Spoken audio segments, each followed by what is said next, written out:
For me, what makes my group work go the smoothest is to teach the students physical group behavior before I actually give them anything to do in the group. So I like to concentrate initially just on the physical movement of bodies and desks. So for example, I might teach a procedure, a 3-step procedure that works like this. Students, we're going to learn how to get into groups today.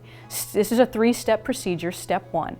2 rows are going to turn to face each other to create pairs. So these 2 rows and these 2 rows and these 2 rows. Then 2 sets of pairs are going to smoosh together, corners of their desks touching to create a group of 4. Then you're going to go back into rows. And then we practice. All right, students, when I say the word go, let's please get into groups of 4 in silence, corners of the desks touching, and see how long it takes us. Ready, and go.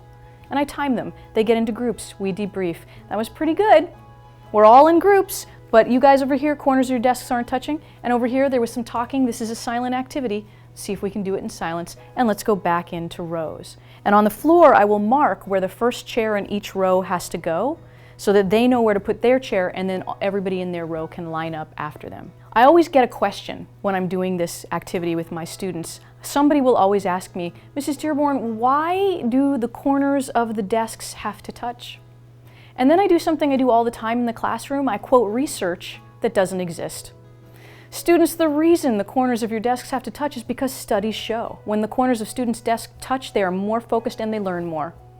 15 years in the classroom, nobody's ever questioned that research, so I keep on quoting it, and we go back into rows. And then we do it again, and we debrief again, and then we do it again, and we debrief again, and then I get this question every year. Mrs. Dearborn, what are we doing today? To which I always respond, we are learning how to get in and out of groups of 4. So let's try it again. Now, when they can get into groups of 4 in 30 seconds or less, in silence, corners of all the desks touching, then I will lightly season that particular procedure with some content. I'll give them something to do inside of their groups of 4. But I always start with just the physical movement of chairs and desks because that's how you make group work run smoothly in the classroom.